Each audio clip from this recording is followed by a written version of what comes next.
Hello guys, Ultra Knight here, and today we're doing a quick fast attack Tactica for Codex Space Marines. Now, today we're going to be doing the Land Speeder. This vehicle is incredible. This video is going to take a little bit longer than normal ones because I've got some amazing tactics to share. I've played them in tournaments. Most of the time I do play them in tournaments. I've played them in friendly games. I've played against them. I've watched them play. I've seen it all. They are amazing. They are really, really good. Now, my models, I don't have a hand, they're downstairs in my cabinet, but I do happen to have Land Speeder Storm to hand simply because I was doing a tactical on it a minute ago. Now, Land Speeders. First thing you've got to know is they're only armor 10, they have 2 hull points in 6th edition, which I'm sure most of you are playing by now. They're not going to survive. Yeah, they get the Jinx save and all that cool stuff, but they're not going to survive. They are bullet magnets, and this is why. First tactic, deployment.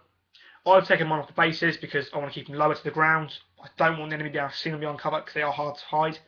Basically, you whack it on its side on deployment. You want to be going first, it's key, or else don't do this. For God's sake, you'll lose them all. Then you turn it on your movement phase, which is pivoting it, and doesn't count as a movement, and you get an extra 2 inches, something like that. You then 24 off the board in cover as a scout move, which is key. Because I do believe in scout move in all ones. Let me just double check that because I may be thinking about the Land Speeder Storm, which would be a travesty.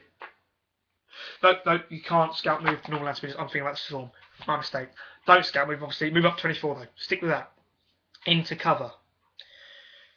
Done. Done and dusted. In 6th edition, you can still fire them, but you're going to want them in cover. So don't be firing off just random pop shots. You want a melter on them, and as many melters as you can put on these things, or heavy flamers if you're playing against an orc army or something. And what you do, you stick them in cover, and you leave them there. And then you move forward, whatever, you'll go again. Now, you're in an interesting spot. 12 inches up, you can get right in the enemy face. Okay? You've got enough melter firepower to bring down pretty much all their tanks. Target the tank you want, preferably a Land Raider, get rid of it, it's gone. Okay, it's poof, gone. Done and dusted. Second squadron can come up, boom, another tank gone. They then need to target your speeders. They need to. But you've just moved, you've got a cover save, a Jinx save, and not just that, you've got 2 hull points. Yeah, you're on 10, they put you for much things, but most things are going to be in transport at this point. So you're going to be okay, really. Generally, with a squadron of 3, so you've got 6 in total on the board, you're going to have a couple left over. You just are, okay? Unless you only put a holy amount of firepower into it, you're going to have a couple left over. Good. Because next round, another tank goes to your multi-amount of fire. 2 more tanks go. 4 tanks. I mean, heavy support-wise, that's all their heavy support wipes out, preferably. And got 1 left. And you could have another one, probably a troop transport. You're done and dusted. Now, that is brilliant, and it's an amazing tactic. Don't give them things like Typhoon missile launchers. Don't give them assault cannons. It's way too expensive, totally useless. I mean, I can see the advantages, but if you want that so badly, bring it. But don't bother filming it in tournaments. It just won't work that well. I can see it maybe working if you make it work, but why bother? Why just bring a multi-melter? This tactic works well because they will focus fire on all your speeders. The rest of your army's laughing. It's just walking forward, firing for guns, and that's also doing damage. You can pretty much destroy an Imperial Guard army's mech. Second turn, pretty much. By second turn, anyway. Which is a real pain. People hate it.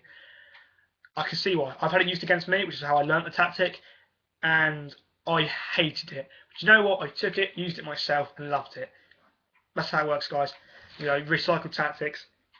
Now, that's one good tactic for it. The next one is against Horde armies, and this is where it shines. Everyone hates that pesky Orc player that fields those 30-man squads of boys. 6 of them running towards you, 180 boys.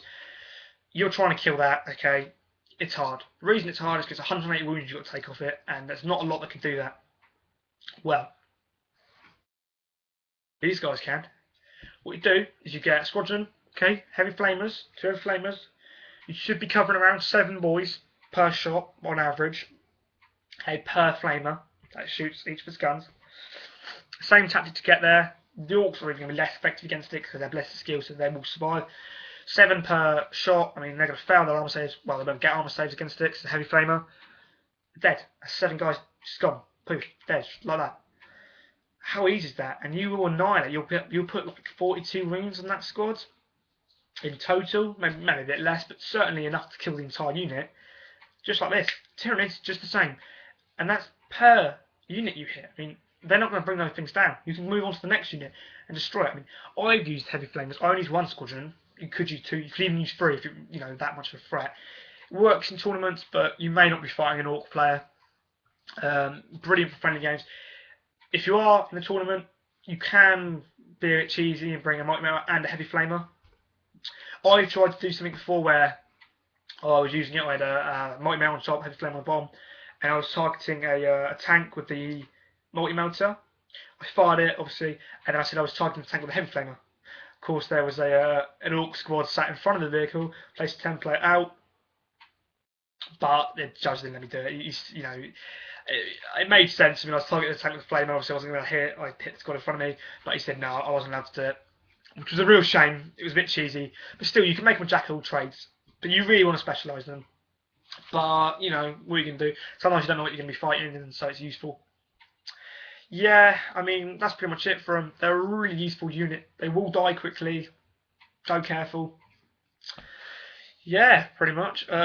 You will see a few videos on put back rep up soon, hopefully of me using them. If you want any more detailed tactics, give me a message, inbox me, or I can message you them or make another video if it's extensive with more detailed tactics, because there are a few more, but I won't cover them in this video because I want everyone knowing the ins and outs of them. No, but in all seriousness, I won't put them in this video just because I haven't got time. I've got to go right now. Yeah, but if you really want to know the more ins and outs of tactics, give me a message and I'll put up another video and I'll explain them in more depth. And I'll have the model in my hands well. Not allowed to be the storm. Alright, thanks for watching guys. Like, subscribe, and yeah, see you next time.